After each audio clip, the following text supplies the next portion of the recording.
نبی اکرم صلی اللہ علیہ وسلم نے ایک مرتبہ 3 دفعہ قسم کھائی،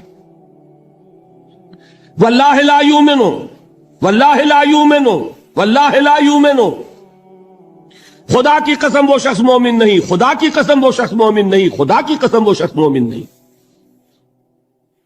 واقعہ یہ ہے کہ ہم تصور نہیں کر سکتے کہ صحابہ کیسے لرز گئے ہوں گے، کانپ اٹھے ہوں گے، کون وہ بدبخت ہے، کون وہ شقی ہے جس کے بارے میں اللہ کے رسول 3 دفعہ قسم کھا کر فرما رہے ہیں کہ وہ صاحب ایمان نہیں۔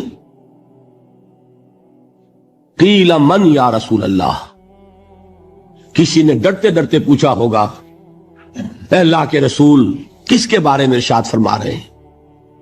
اب جواب سنیے، الذی لا یامن جارہ بوائقہ،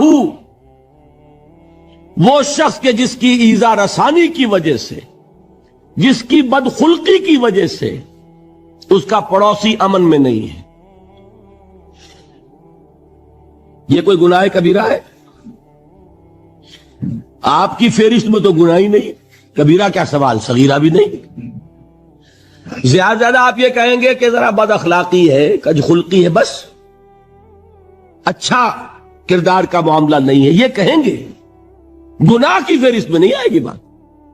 کبیرہ بہت بڑی شے ہے، لیکن اس پر اللہ کے رسول نے 3 دفعہ قسم کھائی، ایمان نہیں ہے، ہرگز نہیں ہے، خدا کی قسم نہیں۔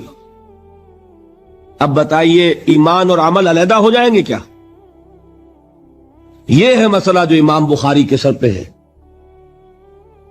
اور سنیے، فرمایا حضرت انس ابن مالک نے، یہ روایت جو میں نے آپ کو ابھی سنائی ہے یہ کوئی ایسی ویسی روایت نہیں ہے، متفق علیہ ہے، بخاری اور مسلم دونوں میں موجود، اس سے اونچا درجہ روایت کا ہے ہی نہیں۔ راوی کون؟ ابو ہریرہ رضی اللہ تعالی، ان کی والدہ لے کر حاضر ہو گئیں، یہ بچہ حضور آپ کی خدمت میں رہے گا، آپ کی خدمت کرے گا، آپ کے پاس رہے گا، ٹھیک ہے۔ وہ حضور کے خادم خاص ہیں، جیسے ذاتی کوئی ہوتا ہے معاملات میں مدد کرنے والا، خدمت کرنے والا، وہ ہیں انس ابن مالک۔ کیونکہ ان کا تعارف ہو گیا ہے رضی اللہ تعالیٰ عنہ، تو ایک بات پہلے اور سنا دوں، جو بچہ اپنے اس بچپن سے لے کر 9 برس کی عمر تھی جب آئے حضور کے پاس، انتقال کے وقت عمر کتنی ہوگی؟ 19 برس، 10 برس حضور کی خدمت میں رہے۔ پہلے تو حضور کے اخلاق کی جو گواہی وہ دے رہا ہے وہ اس کی زبان سے سنیے کہ میں 10 برس حضور کی خدمت میں رہا، کسی بات پر ڈانٹنا تو کجا، حضور نے کبھی مجھ سے یہ بھی نہیں فرمایا کہ اے انس تم نے وہ کام کیوں نہیں کیا۔ یہ ہے ایک آقا کی حیثیت سے محمد الرسول اللہ صلی اللہ علیہ وسلم کا اخلاق۔ اگر نہیں کیا خود کر لیا، کوئی ڈانٹ ڈپٹ نہیں۔ حالانکہ بچے ہیں، بچوں کو ویسے بھی ڈانٹ ڈپٹ دیا جاتا ہے، لیکن نہیں۔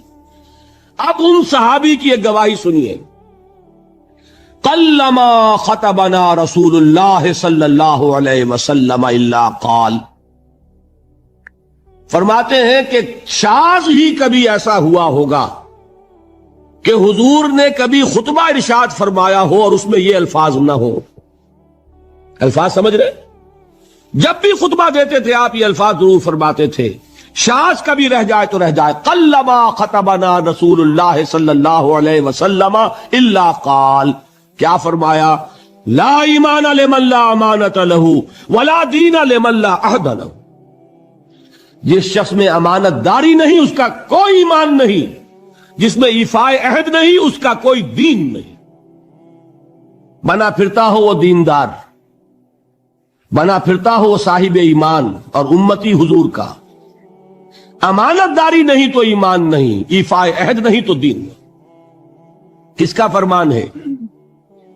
کسی آج کے زمانے کے مفتی کی بات نہ سمجھ لیجئے گا کہ جس کو آسانی سے آپ چاہیں تو رد کر دیں، یہ محمد الرسول اللہ صلی اللہ علیہ وسلم کا فرمان ہے۔ اور سنیے پھر ایک متفق علیہ روایت بخاری اور مسلم کی، راوی پھر کون ہے؟ ابو ہریرہ رضی اللہ تعالیٰ عنہ۔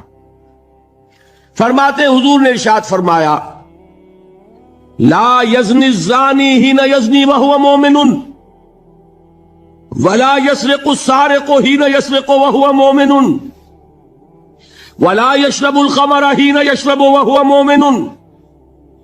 کوئی زانی حالت ایمان میں زنا نہیں کرتا.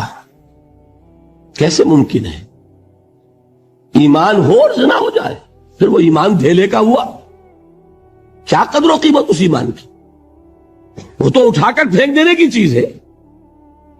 ایمان اور اخلاق پہ اثر انداز نہ ہو، ایمان اور کردار کو نہ بدلے، ایمان اور عمل کو نہ بدلے تو کس مرض کی دوا؟ پھینکو اٹھا کر. نہیں ممکن کہ ایمان ہو اور زنا ہو، نہیں ممکن کہ ایمان ہو اور چوری ہو. لا یسرق السارق حین یسرق وہو مومن. کوئی چور حالت ایمان میں چوری نہیں کرتا، کوئی شرابی حالت ایمان میں شراب نہیں پیتا. ولا یشرب الخمر حین یشرب وہو مومن. کوئی شراب پینے والا وہ مومن نہیں ہوتا جب وہ شراب پی رہا ہوتا ہے، اس وقت اس کے دل سے ایمان نکل جاتا ہے. اب دیکھیے یہاں کیا میں نے کل بتایا تھا نا، مغالطے کیا ہو گئے؟ مغالطے یہ ہو گئے کہ اس کو سمجھ لیا قانونی بات. یہ قانونی بات نہیں ہے، وہ قانونی ایمان کی بات نہیں ہو رہی، یہ حقیقی ایمان کی بات ہو رہی. قانونی ایمان کی بات ہو تو یہ کافر ہو گیا. پھر کافر نہیں ہے. قانونی ایمان کا دار و مدار قول پر ہے. یہ وہ حقیقی ایمان ہے، قلبی یقین والا ایمان. اس کے بارے میں فرمایا جا رہا ہے وہ دل سے نکل جاتا ہے تو گناہ ہو سکتا ہے. ایک اور حدیث میں حضور نے اس کو اور واضح کر دیا. جب کوئی شخص